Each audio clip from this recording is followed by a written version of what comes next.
start recording before I forget to hit record and we stop for too long. We know that ain't happening. And with you actually reading the manhwa chapter, leave for the next stream so you can actually understand it. Okay, that might work. Yeah, I'm for people watching the videos, I'm a little late to stream today. I'm 2.5 hours late compared to our usual time. Easily sleeping on the couch. Arc starting now. If you guys want to know what you're talking about, make sure you tune into the live streams. All right, we are here to read 5 chapters because episode 10 of Lord of Mysteries drops in 1 hour and 25 minutes. We gotta knock out 5 chapters before we're late, so this is gonna be a short read through. But I digress. Chapter 1013. It's called, say it with me, guys. Are you ready? Individual growth. Our individual growth is we've reached the 1,000 plus. Now, before you guys say I'm forgetting my honorific name, I should have this memorized by now. The reader who stalls for eternity. The tamer of beasts and dogs. The one who farms LOTM. Easy geeky. All right, chapter 113 is called Individual Growth. The 36 Zoatland Street of the past was just filled with a cement foundation, with each floor's 2 windows forming the shape of an arc with their covers being shut. It has been the architectural trait of the post-1300s of the 5th epoch, and natural lighting wasn't very good. After its reconstruction, the bottom floor had a small sheltering porch with 2 oriel windows that extended to the 2nd floor. The thinner portion of the window frames had a wall and decorative columns that supported a thin stone beam. Above the oriel window was a parapet that connected the straight to the 3rd floor. This was a 3-story architectural style that had been made popular in recent years. His thoughts seemingly going adrift, Leonard had a feeling that he had come to the wrong place. Sorry, I just finished eating, so I'm a little bloated. After falling into a daze for about 10 seconds, he stepped into 36 Zoatland Street with a silver inlaid cane. Following that, he walked up the stairs, turned around a bend, and saw the black door of the vertical sing bar, Blackthorn Security Company. Oh my god, we haven't been here in so long, dude. What the fuck?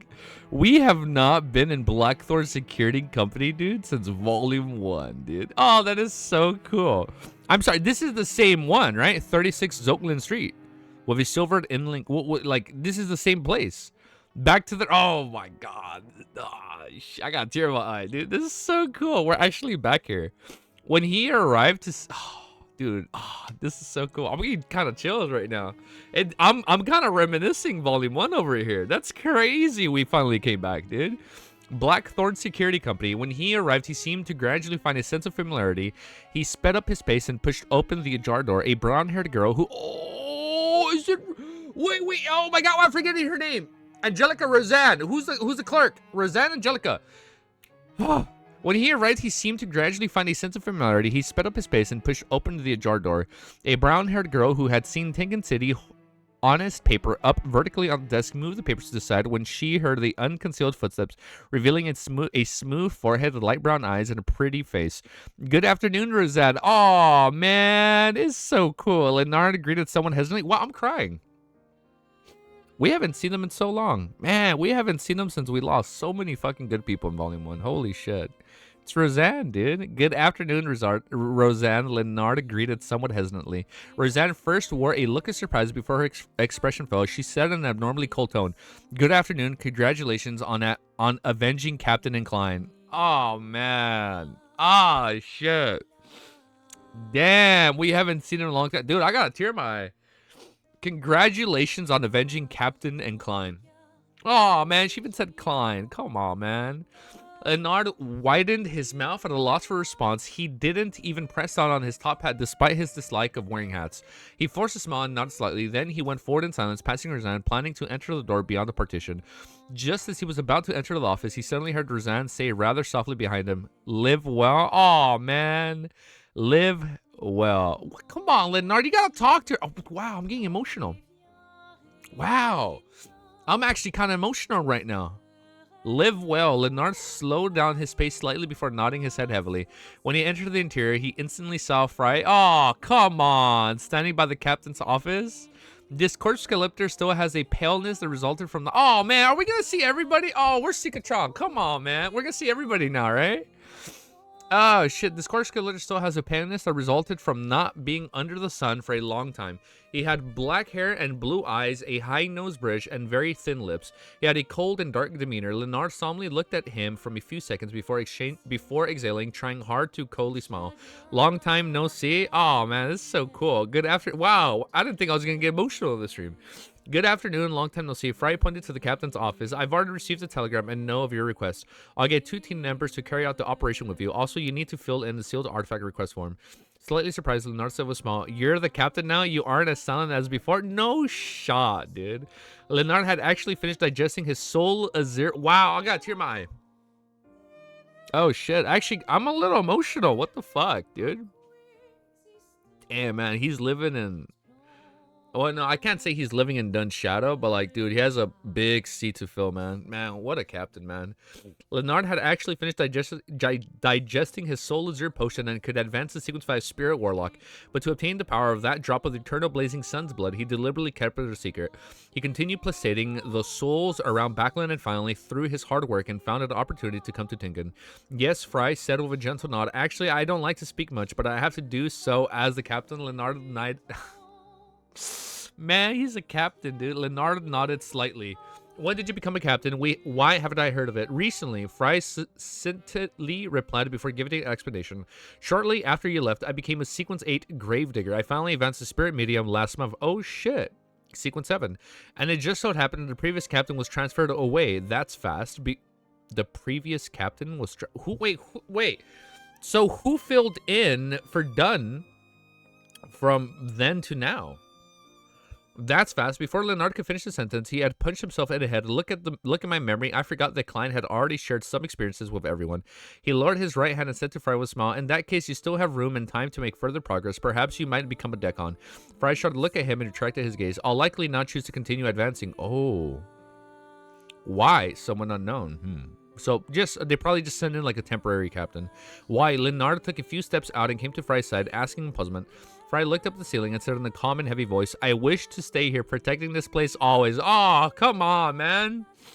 I wish to stay here, protecting this place always. Oh, fuck, man. Man, Dun's spirit lives on in him, dude. Leonard fell silent and didn't give a response. Oh, wow, I'm emotional.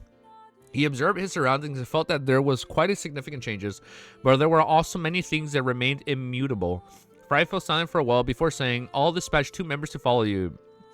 As he spoke, he headed for the basement. Leonardo then subconsciously followed by the side. The office right at the bottom had its door open. A few Nighthawks were in there playing cards. Oh man, they're playing cards just like in Volume 1.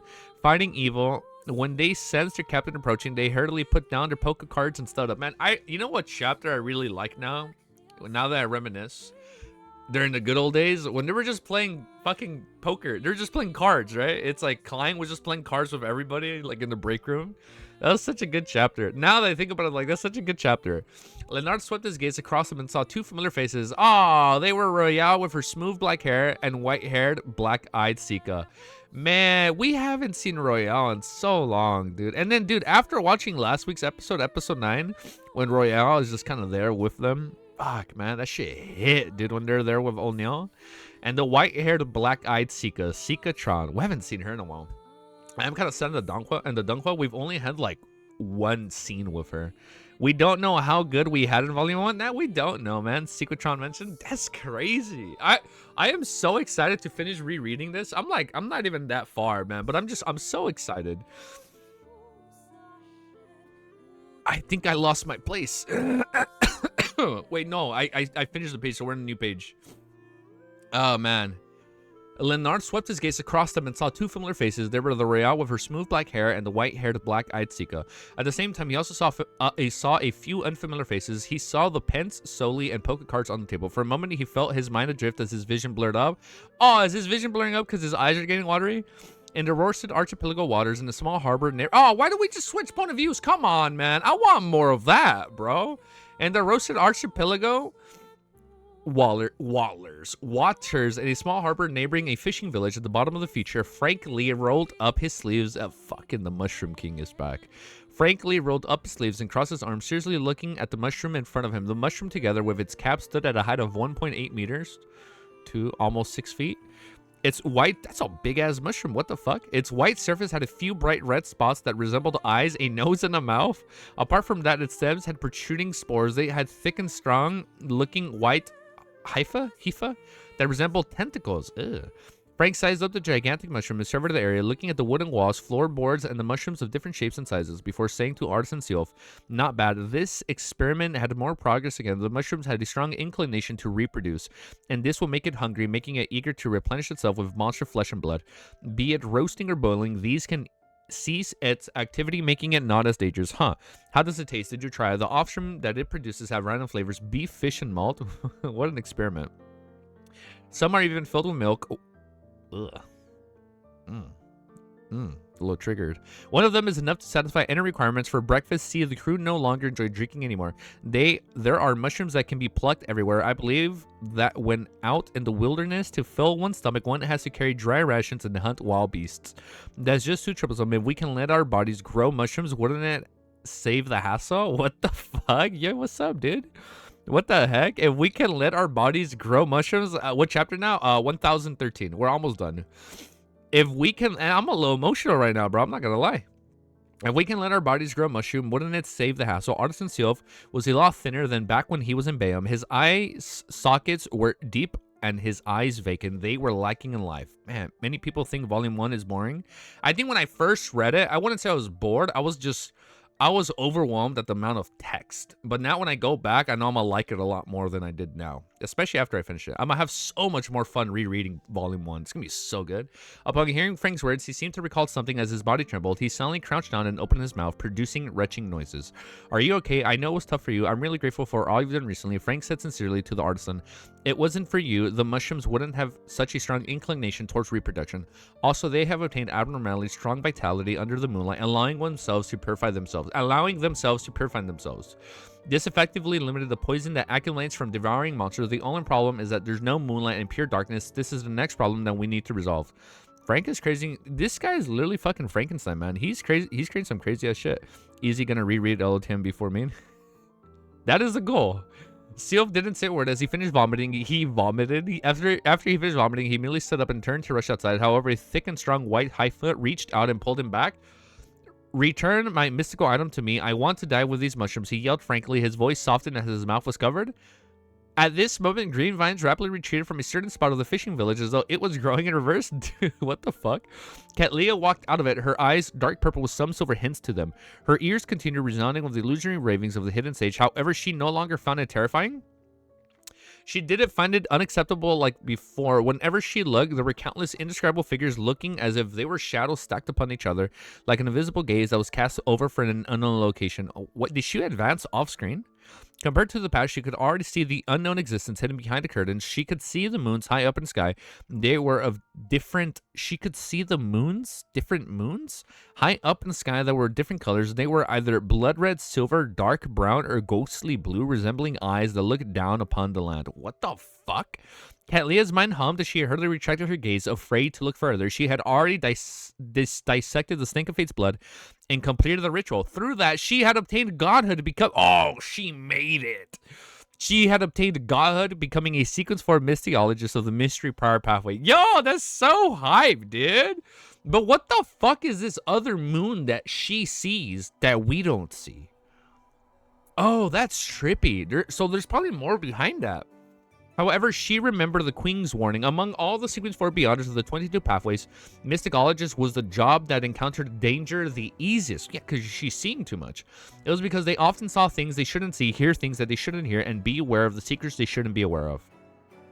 Therefore, a mysticologist needs to know how to curb their curiosity. I thought I said curb your enthusiasm. They need to know how to curb their curiosity and control their respective actions in order to live long.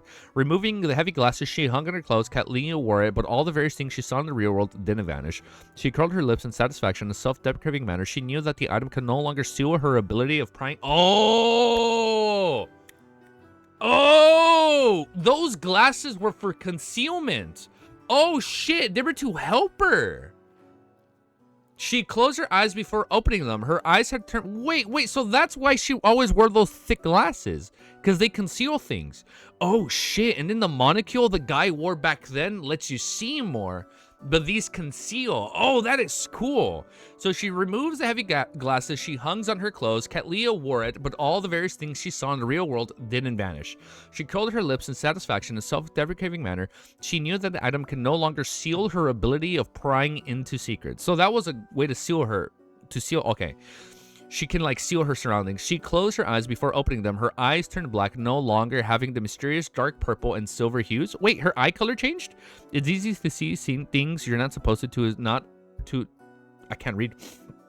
It's easy to see things you're not supposed to as a mystery prior. Damn, so she would use that fucking sealed artifact to like conceal it, or a mystical item to like just conceal what she sees. Phew, Katlia heaved a sigh of relief and slowly walked to the future. I always thought she just needed glasses. I guess that makes more sense now in retrospect.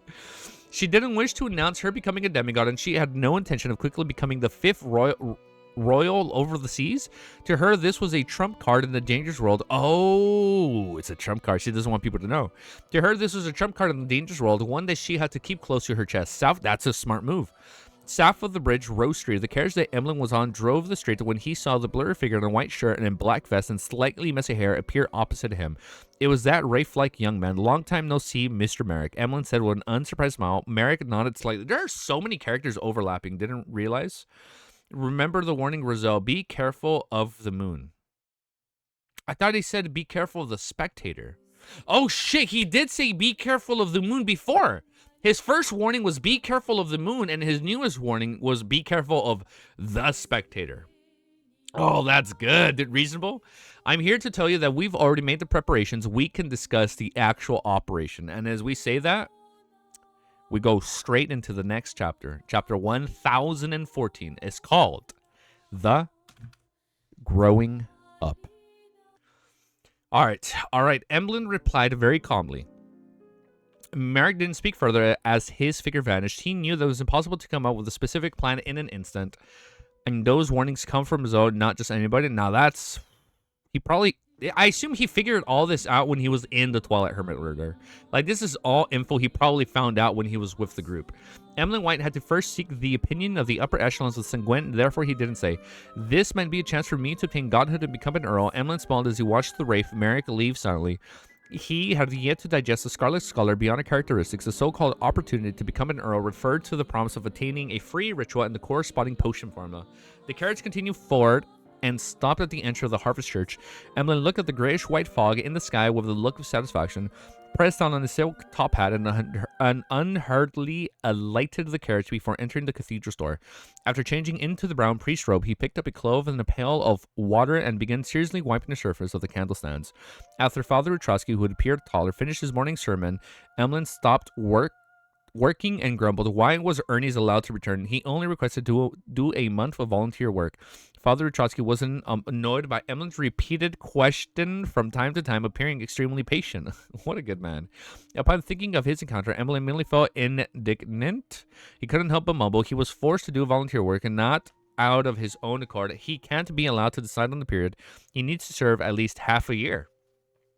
Father Utrowski replied with a smile. He did well. He worked hard the entire month, guiding the devotees and copying the Bible. I could clearly sense that he had already realized the value of life and the joy of harvest. Damn, he got it a lot quicker than Emlyn, and now he's mad.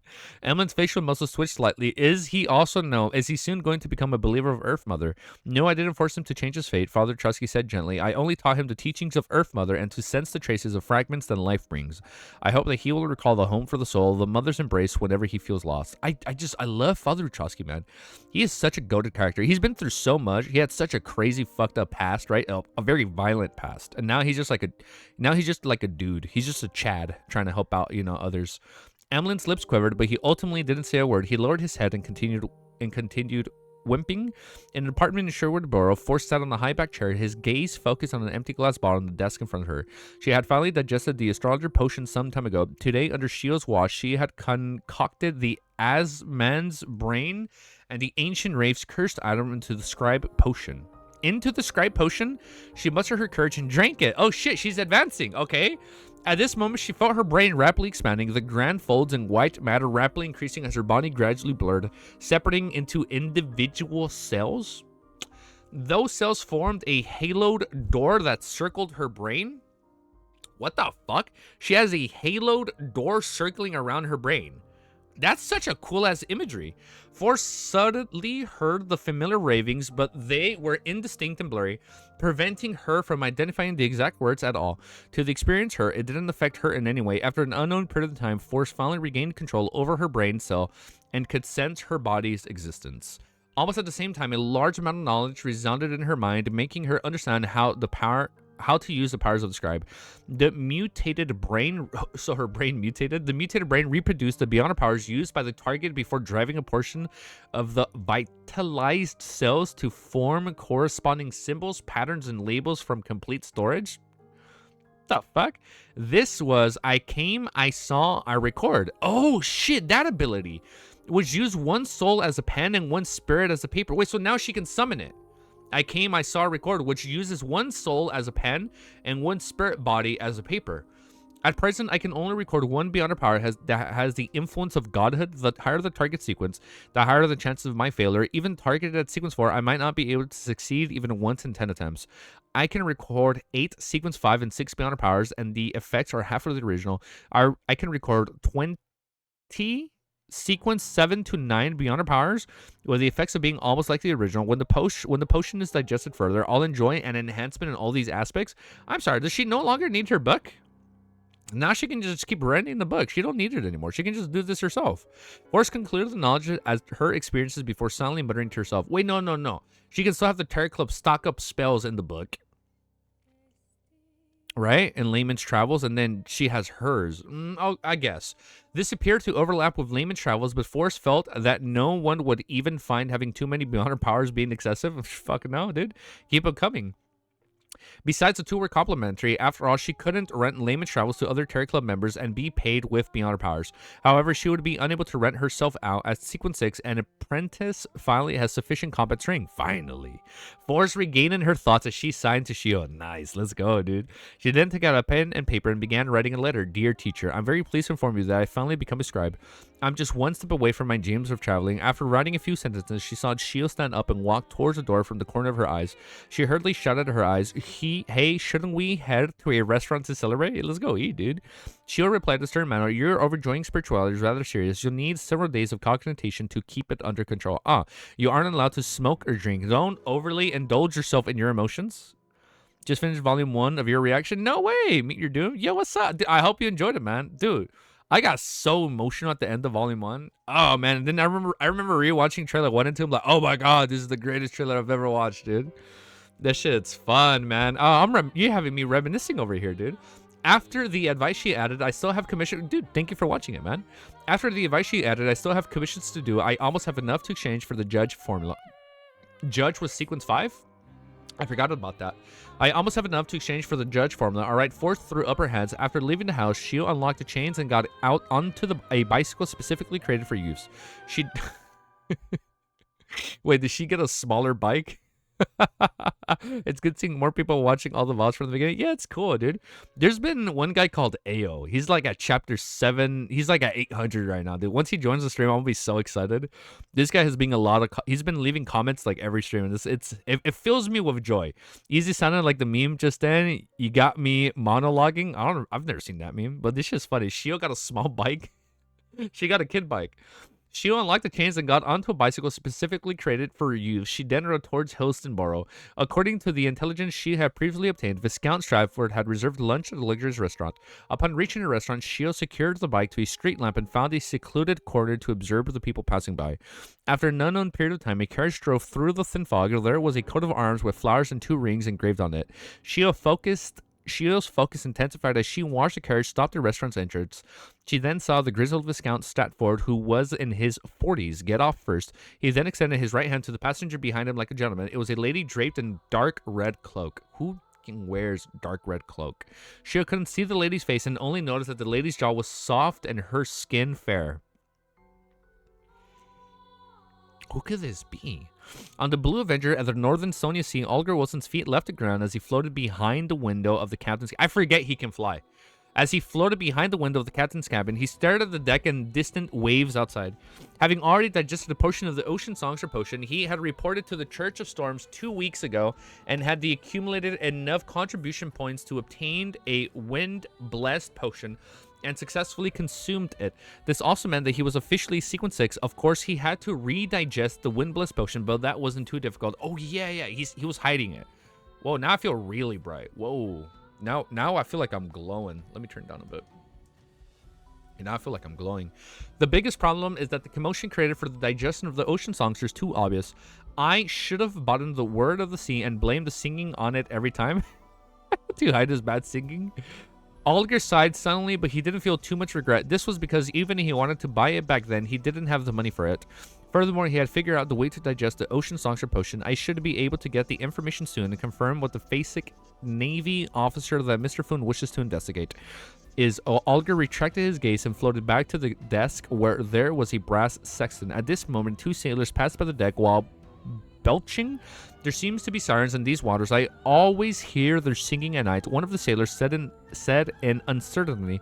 His companion sneered. How is that possible? How can a siren sound so bad? It must be some noise produced by some sea monsters. Alger doesn't trust the storm. Yeah, he doesn't trust them, right? But it must be some noise produced by some sea monster. City of Silver. Fuck, man, we're going through all the point of views today. City of Silver, the trading field, which wasn't as crowded compared during daytime. A pile of blue ice was stacked there like a small mountain. Did he make new friends? Derek didn't bring his weapon with him as he stood empty-handed in front of the mountain of ice, piously praying. The fool that doesn't belong to this era. Wait, he's chanting and... and he's not hiding? After chanting the honorific name and making his request, he looked at Sealf of the 6-member council, Colin Iliad, walked towards the ice blocks from afar. Oh, yeah, wait. Technically, the fool was like his first prayer, right? That was like, I remember Colin Iliad said, it's been over 2,000 years, but we finally got a response. Colin, with 2 swords on his back, carried a bottle of light emitted and hot golden liquid. He watched as Derek exerted his strength to enter the ice block and bury himself inside completely without leaving a single crack. A deep and hazy darkness descended. Even with the lightning streak across the sky, it was unable to illuminate the interior. In the blink of an eye, an indescribable surge appeared as though the pairs of eyes were cast over from the depths of darkness. Colin Iliad could clearly see that Derek was in deep slumber. Even though Derek was being frozen and ice that normally didn't melt and his body was trembling, he didn't wake up. Without any hesitation, he threw the potion bottle. Holy shit, dude, he's doing it. He's about to drink the potion. Have you taken notes, Zen? No, I have not. It's bad, but I have not had time to take notes for Volume 4. I've just read everything, right? That's on the Lord Discord section, but I just like I haven't had the time to just copy and paste. I did it for you. No, I know it's all on the Discord of management. But I haven't actually like copied and pasted it. I lied. I do have all the Volume 4 stuff. I don't have any Volume 5 stuff. He hasn't since. I know I haven't been able to like properly take my own notes like apart from that, right, and like organize it. It's been a time thing now. I hope you guys can forgive me for that. But yeah, it's bad, man. I haven't had as much free time as I used to back then. At least like a few months ago when I would like just take notes off stream. A wraith-like transparent figure floated above the envelope. Why I skipped the line. Colin Iliad could clearly sense that Derek was in deep slumber. Even though Derek was being frozen and ice that normally didn't melt and his body was trembling, he didn't wake up. Without any hesitation, he threw the potion bottle ahead of him. A wraith-like transparent figure floated above and enveloped it. The figure passed through the blue ice and came... Wait, who's a wraith-like transparent figure? The figure passed through the blue ice and came to the cramped space where Derek was. It took out the potion and placed it in Derek's mouth. Just as the action was done, it immediately retreated and left the ice blocks. Whoosh. Colin Iliad suddenly drew his sword and cleaved behind him in his right. A monster whose rotting body was covered in ice burst out into yellow pus. It wasn't known where he came from. At this moment, Colin saw a radiant light emerging from the pile of blue ice. Oh shit, he's ascending, dude. You wrote down a bunch of notes 2 days ago, remember? I think I did. It was up unhinged.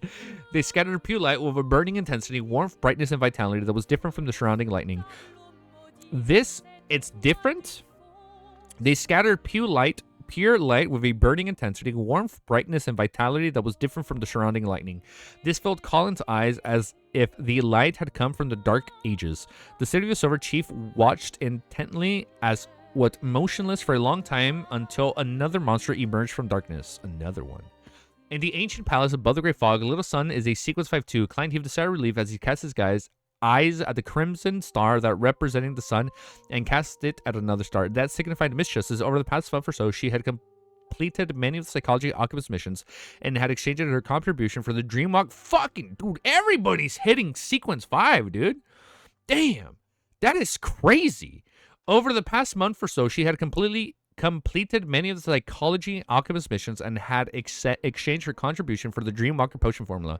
This also meant that she was about to meet Hyven Rampus again. Oh, it's gonna be good. And I wonder, now that she's stronger and digested her potion, she'd be able to like kind of analyze him a little bit clearer. But next chapter 1015, March of War. Huh? Are we going to war? What the fuck? That just kind of came out of nowhere. Backlund and the residents of the future merchant. Wow, as I say, back from war, stream crashed. All right, chapter 1015, March of the War. Buckland at the residence of the future merchant Hampris. Audrey once again met the counselor of the psychology alchemist, Hyven Rampus. This old gentleman remained warm and elegant. So this warm, elegant man is setting up the March of War. Luxembourg is quite the good place. Expensive though. Yeah, I liked it, man. I was only there for like a day and a half. I loved it. It was super cool. This old gentleman remained warm and elegant. His white but lush hair was neatly combed. His blue, deep eyes seemed to contain infinity knowledge. Upon seeing him, Audrey's eyes wore a vacant look before she came to realization. It was as though she had finally woken from a long dream and recovered her lost memories. She wasn't surprised or puzzled by this at all, accepting this fact without any resistance, as if it was something very normal. And it's like, so she's acting, yeah, I remember everything now. I'm gonna lower the volume down just a smidge. It was cool seeing at Gamescom. They were just singing a live performance from Clay Obscura. It was so cool, dude. Good afternoon, Mr. Rampus. Audrey greeted with the etiquette that was flawless. Rampus nodded slightly and replied with a smile. Good afternoon, our girl. Over the past month or so, our girl? What the fuck? She's not yours. Get out of here, dude. Over the past month or so, he had gradually adopted the idea that she was a pride of the psychology alchemists and the most important girl. Okay? Oh, because she has the most potential. Okay, I get it. Audrey glanced at the diamond brooch at her chest and sat down with a smile, waiting for Hyven Rampus to speak. In regard to the cue and guidance, she hadn't been affected at all due to her preparations at this moment when she heard Hyven Rampus call her that. She wished to ignore everything etiquette or whatnot, rolling her eyes without being afraid of being exposed. However, she ultimately held back without exposing any problem. Hyven Rampus looked at Audrey for a few seconds before saying with a smile, "You've done well during this period of time. As a reward, we decided to give you the potion formula for Dreamwalker." Damn, dude. Everybody is advancing. As he spoke, he took out a folded piece of paper from his shirt pocket and placed it on the coffee table. He then pushed towards the noble lady. Audrey pressed down on her skirt and got up slightly. She picked up her piece of paper and unfolded it from the front Hyven Rampus. Her gaze first fell on the main ingredients before she quickly skimmed the ritual. Main ingredients: 1 Dreamcatcher's Heart Dreamcatcher. Isn't that in the dream world? 1 Dreamcatcher's Heart, 1 Mind Dilution Crystal, or a mature Mind Dragon Complete Brain. The fuck? We need a Mind Dragon's brain? Everyone is leveling up. Shit. I understood that solo leveling reference, dude. Everyone's leveling up. Consume the potion. Wait. Or mature Mind Dragon Complete Brain. Ritual: seek out a harpy in the spirit world and sign a contract with it. Then, holding 1 tail feather, consume the potion amidst intense feelings of either joy or anger. As though sensing Audrey's puzzlement, Hyven Rampus explained with a smile, a harpy has the ability to give nightmares. It can snap people awake from their dreams, so the entire ritual essence is to be immersed in a dream and be unwilling to wake up from it. Get pulled out of the dream via an external force, or else you might sleep forever or lose control and turn into a monster. What kind of fucking ritual is this? Holy shit, that is scary, dude. Audrey nodded and thought, the requirement to consume the potion amidst the intense feelings is to prevent myself from sleeping too soundly and deeply. Yes, you've already grasped the crux of the matter, Hyven Rampus said with a smile. If you don't know much about the spirit world and can't find a harpy, we can provide some help. If the ritual's essence is for me to wake up from a dream, that means that the harpy isn't necessary. The blessings of Mr. Fool's angel can allow me to remain lucid in dreams. I can wake up whenever I want. Damn, she got it easy, dude. Audrey's green eyes darted about and said with looks anticipation, I can first try it myself? Really? All right, Hyven didn't mind the girl's desire to take the risks. Listen to easy radio while eating my breakfast. Bro, Wind Valley, thank you for telling me what I tweeted the other day. I did not know I was basically shipping Leonard and Klein in that tweet. When you translate that shit, really? It's like, oh, I was just clicking hashtags that were popular for Lord of the Mysteries. We know you ships easy. Dude, I don't know. I put basically Leonard on top of Klein. Oh, shit. I thought it was like another abbreviation to Lord of Mysteries. What can I say? There were just a lot of tweets, dude. I'm like, oh, shit, I'm being judged pretty hard right now. It was pretty funny. It was funny. It's pretty funny as fuck now. He paused and said, I have another matter for you. If you don't do it well, moved on from Klein Datley to Leo Klein. At least we leveled up, right? If you do it well, we will provide you with all the ingredients of the Dreamwalker potion. What is it? Audrey asked without any resistance, just like before. Ivan Rabbit said with a slightly solemn expression, no, Klein on top of Leonard. Oh, my bad. That's crazy, dude. I didn't even notice I tweeted that. Ivan Rabbit said it with a slightly solemn expression, find out the attitudes of your father, Earl Hall, the present Duke Negan, Admiral Amirs, and the other nobles about a relatively major war. War, Audrey repeated the words as she had often heard but found somewhat unfamiliar. She had a vague feeling that ripples had suddenly formed under the surface of a seemingly calm lake. I'm gonna start double checking what I tweet now. I'm gonna start using Google Translate a lot more often now. Above the great fog, Klein listened to Miss Justice's prayers and fell into deep thought. He was unable to determine whether the psychology alchemist Hermes or maybe even Adam, who was lurking behind them, welcome or objected to war. War. Let me read this again. War. Above the great fog, Klein listened to Miss Justice's prayer and fell into deep thought. He was unable to determine whether psychology, alchemist, Hermes, or maybe even Adam, who was lurking behind him, welcomed or objected to a war. War? As for whether the lone king, the prime minister, or a number of nobles and a member of parliament wanted war, the answer was relatively clear. No war. Peace and positivity and prosperity, and we live in harmony. Last year, the hangman had once asked Miss Justice a similar question. Her answer was that the king and prime minister had the... Oh, shit. That was mentioned in Volume 2. Her answer was that the king and the prime minister had the tenacities of being warmongers, but they had chosen to first focus on internal reform and settle the connections over various matters.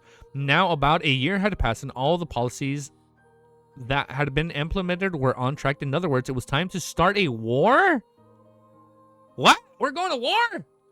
Oh, hell no. It was time to start a war to snatch back the interest which Lowen had lost in East Balam? Lowen is invading East Balam? It's a revolutionary era. The strife between the countries are intense, and once war begins, it's unlikely that it can be controlled. Furthermore, Adam Amon and the other kings of angels have appeared one after another, have already retrieved key items, or are seeking... Oh, fucking shit. Are we gonna get a fucking war? Wait, are we actually gonna get a war with, like, fucking demigods and fucking angels involved in the war, and then they're fighting? Oh, that's gonna be so badass, dude. Oh, it's gonna be so sick. Oh, it's gonna be so fucking cool if that happens, dude. A storm is about to descend on the mysterious world. War? Bro. A storm is about to descend on the mysterious world, and danger is lurking. Klein signed and returned to the world. Absolutely nothing. Yo, man, in real life, hell no. War is bad. But in this series, this is badass. Oh, shit. This is badass in this series. Oh, dude, just imagine that, bro. And then Klein has to, like, partake in the war, right? Oh, shit. Oh, man. Does Easy know the blank? Wait, the name. I don't know the name of something. The name. Oh, wait. The name. Yeah, I know the name of the volume. I know the name. No, I do know the name of the volume. I do know the name. The next day, he first went to St. Summer Cathedral to pray according to his schedule and donated tens of pounds. Tens of pounds? That little? Who donated? The next day, he first went to St. Summer Cathedral to pray according to his schedule and donated tens of pounds. Following that, he went to 22 Phillip Street, planning to participate in some of the businesses of the Lowen Charity Brucey Foundation. The moment he stepped inside, Klein saw Miss Audrey Hall and a few of the foundation staff coming down the stairs and walking towards the door. This noble lady was dressed very simply today. Her hair was tied up into a simple bun, and she wore no other accessories. Her dress was light green in color, and her sleeves had a circle of frills. There were no laces of tassels. Good morning, Miss Audrey. Klein took off his hat as usual and bowed. He then nodded at the staff and greeted them. After Audrey responded, Klein casually asked, "Where are you going?" He knew that Miss Justice's main role as the foundation was to seek donations from the various ladies and gentlemen in high society. Don't explain it? No, I know the name. Yeah. Don't explain the meaning though behind the... Yeah, that I don't know.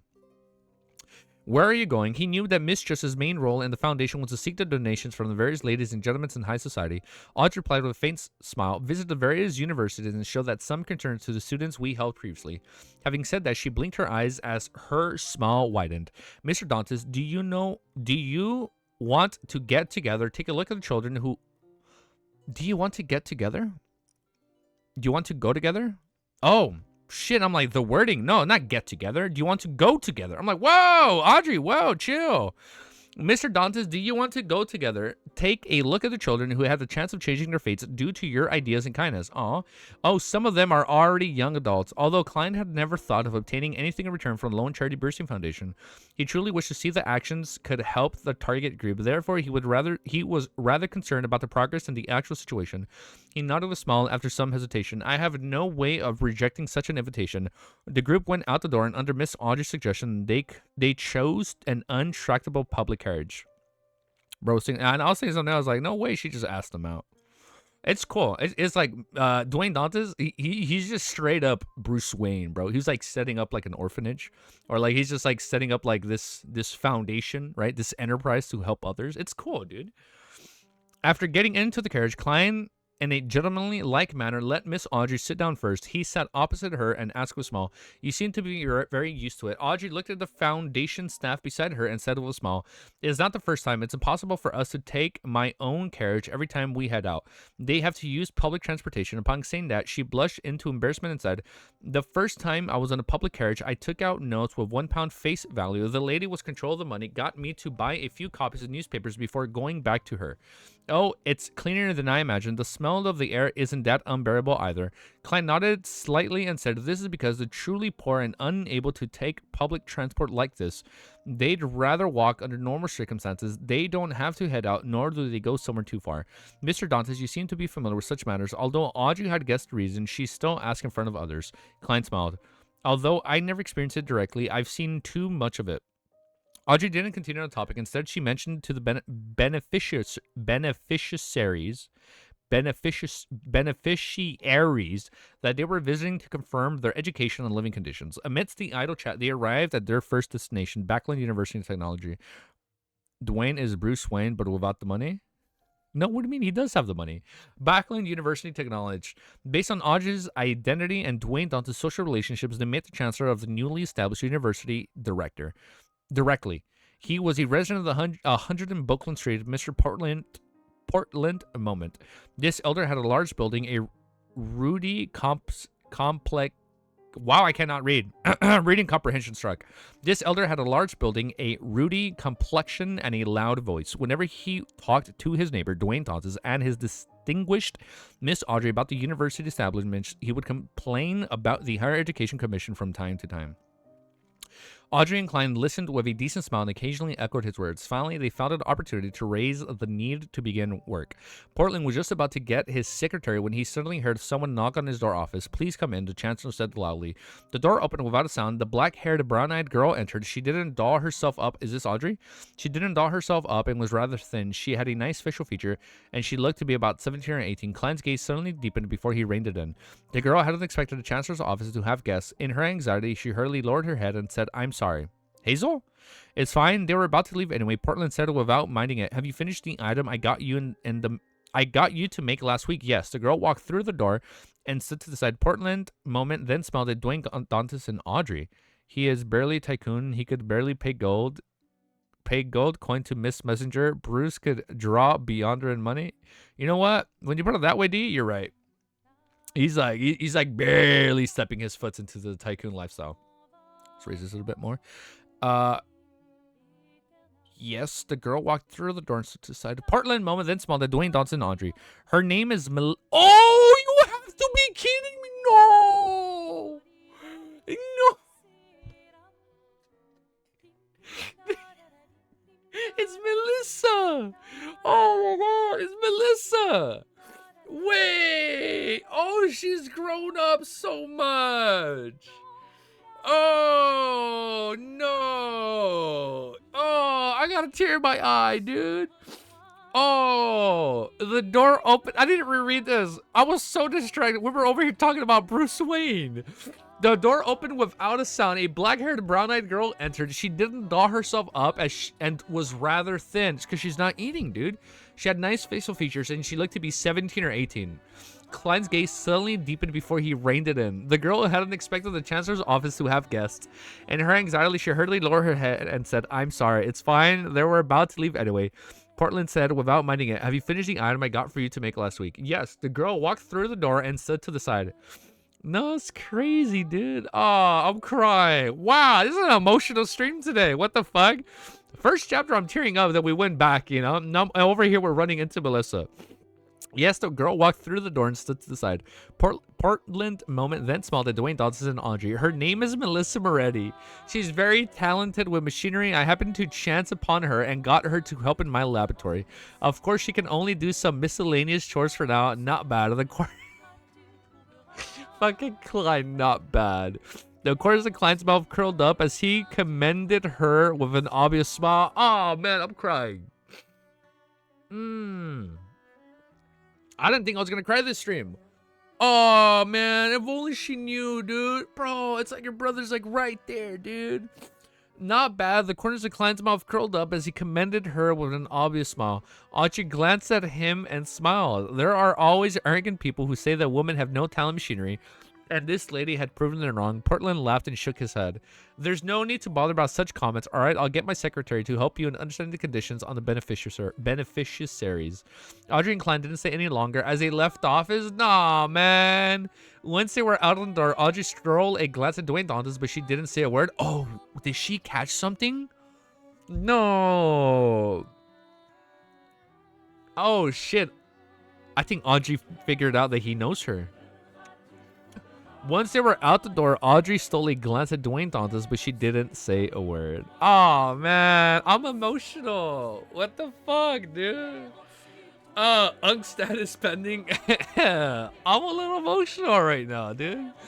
What the fuck? Why am I so emotional today? What the fuck? Oh, my God. The episode drops in 30 minutes. I think this is going to be our last chapter. We're only reading one. Shit, we're only going to read 4 today. I'm sorry. What a good chapter, dude.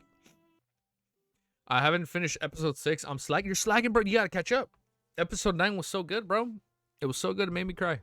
It makes a grown man cry. Now I'm excited for episode 10. I don't even know what's gonna happen in episode 10, but here we are. All right, so this is gonna be our last chapter because the episode drops in 30 minutes. You're gonna have the title of the VOD, emotional read. Yeah, no, it's just emotional damage. I think the title for the VOD is just gonna be titled emotional damage, and then I think there's a meme of a guy screaming emotional damage, so that's gonna be a thumbnail. Chapter 1016 is called News from the Numinous Episcopate. 160 Buckland Street inside Dwayne Dantas' mansion. Klein stood in front of the floor to the ceiling window, watching as the rain began descending along the window. Fuck, that is such a... what a view. What a shot. The rain hit the ground as the glass intersecting to form a mesh. He's like, the sky is crying tonight. Ever since autumn, Backland has started to rain again. It brought with it the lingering coldness and humidity. Klein stood there motionless for a long time, watching silently into the distance through the blurry rain scene, his eyes unfocused. Only when his spiritual perception was triggered did he stop his wandering thoughts and turn his head to the side.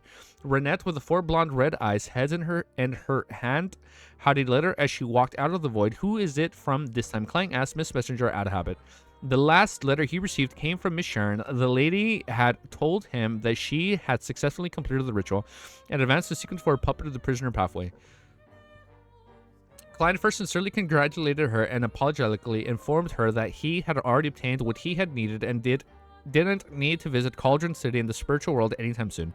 Of course, he also indicated that there was a huge secret there that might have something to do with him. He would probably head there one day, and when the time came, if Miss Sharon had the time or was willing, he wished to obtain her support. For Klein, on the other hand, he might have to head there to find the future ingredients he needed for his advancement. On the other hand, he believed that the magical city involved an ancient death phoenix ancestor records also might... The episode is out? No, it's out. I know it's out on Bilibili. Yeah. Title it emo read and Photoshop an emo version of yourself in the thumbnail. Don't worry. Hey, man, I was emo back in the day. What are you talking about? I just got to put an old picture of me. Also might contain the method to head... Oh man, those old pictures are cringe, man. Contained the method to heal Mr. Zick's incomplete spirit body. Even if this dev console didn't have the means to advance, he hoped that by doing this, the former didn't need to repeatedly suffer the torment of losing his memories. Of course, Klein had prepared a plan for that. It was to wait until he had advanced to Sequence 3 Scholar Viewer. He could prepare the more yesterday once more charms for Mr. Zick, or he could imbue him with the corresponding beyonder powers to speed up the recovery of his memories each time. At that moment, Klein had already received the letter. Renette Tanker's foreheads replied one after another from that undying idiot. Idiot.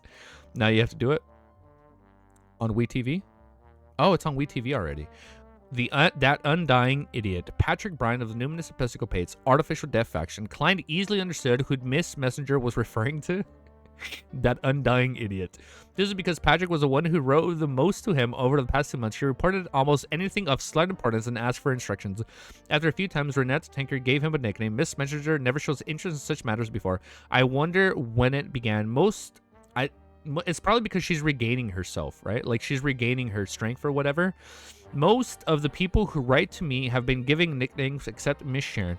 As Klein silently mumbled, he unfolded the letter and gave it a quick scan. In the letter, Patrick Bryan said with the Southern Continent orders were no longer about getting him to make various attempts to awaken Death. Instead, they got him to prepare a special ritual and help the Death Domain Angel inside the mausoleum artificial Death faction's leader, Hater, recover. It was to allow him to have the means to temporarily leave the land in which he sealed himself, okay? Such an order didn't seem problematic on the surface, but it was also a little sudden. However, Klein still sensed something amiss. The artificial Death faction of the Numinous Episcopate in the Southern Continent had previously made Patrick continue the strange but dangerous rituals to awaken Death. They're still doing it? Poor Patrick. Poor Patrick. I managed to trick them by instructing him to use excuses such as the inability to gather materials or the ultimate failure of the experiment. Now they finally suspected that there's something wrong with Patrick. Klein nodded and thought. Okay, what's he thinking? He suspected that this was a test directed at Patrick Bryan, a test that pointed towards an angel responsible to the ritual covered the entire world. Yes, it's good as long as they don't suspect that there's a problem with artificial death. After all, they've inherited a huge inheritance from the ancient Balam Empire. Who knows if they have a way to affect the goddess progress in controlling the death's pathway uniqueness? Who knows if they have a way to affect the goddess's progress in controlling the death's pathway? Will they? Death pathway's uniqueness. It could be a bane for both sides. Klein analyzed for Mo before heaving a sigh of relief. As for the test by the Death Domain Angel, he didn't think much of it. This was because the Fool could also direct power at the same level. With Angel's embrace, a disruption effect could be made as long as the High Priest named Hater didn't descend in person and only exerted influence remotely. He could carry out misdirections in an ingenious manner. After figuring this out, Klein flicked his wrist, ignited paper Patrick Bryan's letter with scarlet flames. As he returned to his desk, he took out a pen and paper and wrote, "You may proceed according to your teacher's instructions, but before the actual ritual, you must report this to me and gain my permission." Damn, you need my permission. All right, let me turn off the blue light filter and gain my permission. Now my thing's not loading. Come on. Why are you acting up right now? Let's turn that off. At the interval between the receiving and sending the letters were short, Patrick Bryan likely remained in his original spot. Klein... Okay, we are reconnected. Stream reconnected. Klein didn't summon Patrick's messenger and instead blew the adventurer's harmonica and handed the folded letter to Renette Tanker. Amidst the drizzle, she draped a small raincoat lined with tree sap over her and hid in the shadows. Staring at the side door of the Viscount Stratford's residence, it wasn't even evening, but the street lamps were already lit up. They emitted a faint glow in the rain. After a while, a rental carriage drove over from afar and stopped in front of the side door in a remote area. The Viscount's valet that had been hiding immediately ran out, opening an umbrella. He sheltered the cloaked woman down the carriage and quickly passed through the side door. As for the rental carriage, it remained in its spot without leaving. It had apparently been paid a sufficient amount of money. She'll still failed to see the woman's appearance, but she wasn't disheartened by it. She patiently waited in the cold rain as though she had turned into a motionless statue. She planned on attempting to tell the woman once she came out to confirm her identity, the aura. This was both an opportunity for her to tame the judge-pushing formula, and it was also the reason why she came to Backland to investigate the truth of her father's death. Damn. I almost forgot about that. And it was because she was spurred by such motivations that Sheol had persisted in monitoring Viscount Stratford to this day. Damn, to this day. MI9's other intelligence officer had already ended the mission due to the lack and any developments over the previous few months. Even the Golden Masked Man who had designated the mission hadn't asked about this in weeks. Clearly, he didn't place any importance on it. Inside Viscount Stratford's bedroom, a beautiful brown-haired girl wore a silk gown and sat in front of a dressing table. She was fiddling with her skincare and makeup. Is this the lady in the red dress? She was fiddling with her skincare and makeup products as if she had discovered a treasure trove. Viscount Stratford, who was already middle-aged, wore a male nightgown and walked to the beautiful girl with his hair still moist. He smiled at her reflection in the mirror and said, "Oh, it's fucking knew it. I was going to say Sherman. I was going to say Sherman when it was like, wait, he advanced to assassin. Fucking Sherman." He smiled at the reflection in the mirror and said, "Charmaine, you no longer need to do those to add to your beauty. It's just a type of female instinct." He's like, damn. The young girl named Charmaine raised her hand with a smile, pressing down on the Viscount's palm that had been placed on the shoulder. Viscount Stratford smiled gently and said, "Why, when you touch them, you have a pure and innocent air to you." Huh. If only he knew Charmaine was an instigator. Huh. "You make me discover my youth, like the days when I was only 18. Whoa, what the fuck is... Whoa. How old is Sherman? How old is Charmaine? "Like the days when I was only 18. That sounds so creepy, dude. Without waiting for Charmaine's reply, he continued, "My wife has already passed away for years. I always imagined I would live until the Lord beckons for me. But who knew that I would meet you? In a while, when the pressure accumulated in Beckland is relieved, I will find a chance to walk down the wedding aisle to the altar with you." Wedding? You want to marry me? Charmaine was taken aback as she asked in disbelief. Bro is like Roselle. He knows the taste of demoness. He's like, it ain't that bad. Viscount Stratford smiled and said, "Meeting you is a gift from the Lord." Technically, it'd be a god, right? Trissy cheek. Technically, it's a gift from a god. It's a gift from the Lord, a potential god. "Although you aren't of a noble birth, I've already married once. I don't have to consider such matters anymore. Of course, I'll think of the means to raise your standing in society. Yes, I'll first find a merchant to recognize you as his illegitimate daughter." He droned on about his plan until he saw Charmaine's eyes filled with tears in the mirror's reflection. Oh man, Charmaine's been waiting for this day her whole life. "The most precious thing about you is that you treat me 10 times better than how well I treat you, and you don't hide it." Viscount Stratford smiled as he lowered his head and kissed the top of Charmaine's head. Charmaine opened her mouth and seemingly cried and laughed. Only when the drizzle stopped and the night fell did Shio finally wait for the woman in her dark red cloak to... okay, Charmaine was the one in the red cloak. Wait for the woman in the dark red cloak to walk out and board the carriage. After memorizing the carriage's traits, Shio tailed it from afar, using her beyond her powers as a sheriff in the empty streets at night to follow the target simply by walking or running. She went all the... I really hope Shio gets her revenge, man. Like, at the end of the story, I hope she gets her revenge. Like, I hope she avenges, like, her family. She went all the way from Emperor's Bar to the Backland Bridge area. Even with her stamina, she was almost at her limit, but thankfully the carriage finally came to stop. She was bright and she technically has to run more because she's smaller. Shio right enough and she switched. I'm sorry, I should stop making fun of Shio. I really like her as a character. Like, in all honesty, she is one of my favorite characters. Like, Shio, Force, like they are some of my favorite characters. Shio brightened up as she switched, and I don't remember if our tier list resembles that, but it should. Shio brightened up as she switched her target from the carriage to the cloaked woman and continued tailing her. During this process, she was surprised that the woman had very good anti-tracking abilities. She would occasionally take detours and pause using obstacles. However, this didn't stump Shio since she was already an experienced sheriff. She patiently tailed from afar without coming to a close, just as she sensed the woman wasn't too far from her final destination and that she was finally able to catch up to her. She suddenly caught the scent of a sweet, ethereal fragrance. Shio's mind went into a daze amidst the fragrance before she completely lost track of her target. As for the fragrance, it had vanished, and though it had never appeared, Shio pupils widened slightly. She didn't dare to search her surroundings for any traces. Inside her rental apartment, Tristy was a gentle and sweet face that made one unable to resist looking at her. Looking at the mirror's reflection, Charmaine said, looking at the mirror reflecting Charmaine and said, "You seem to be in a good mood." Is it Tristy talking to her? "How was it? The final mission isn't too unacceptable, right?" Oh, that was the mission, to get close to him. It did not resemble that? "How was it? The final mission isn't too unacceptable, right? Once you complete it, you can leave Backland and start your own life." Charmaine was taken aback as her expression turned complicated as though she was disheartened. She's like, "No, I want to stay now." It was as though she had suddenly snapped out of her dreams. She didn't turn her head as her lips quivered and replied, "He said that he wishes to marry me." Tristy merely pricked up her brows. "You mustn't believe a man's words during those times. You and I should know this very well. If he really wishes to marry you, he wouldn't be wary of you. He will wish to have a child with you. Did he do so?" Upon hearing her question, Charmaine's mood turned sullen. Tracy stood up and said with a smile, I'm not stopping you from pursuing your love. If you wish to turn this temporary mission into a permanent one, you should think about what needs to be done. After ethereally finishing her sentence, she walked to the door and left the rented apartment. While heading down the staircase, Tracy suddenly noticed her shoes. She chuckled and said in a seemingly selfish, deprecating manner, love. She's doing it for love. Look at that. No, I promise you username. This is going to be our last chapter, because we do have 20 minutes before the episode drops on Crunchyroll. And yes, first thing tomorrow morning, we are reading RI, because I have been keeping username waiting. And then Shadow Slave? Like 5 chapters of Shadow Slave? I think we can do that.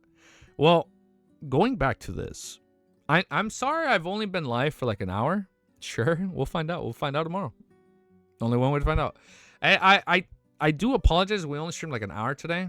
We could have been live for like 3 hours, but I was like 2.5 hours late. Just I was out a lot longer than I had planned. But we're here. Luckily, we knocked out 4 chapters. I still don't forgive you for Shadow Slave. I know I kept you up, and I know because we're on different time zones.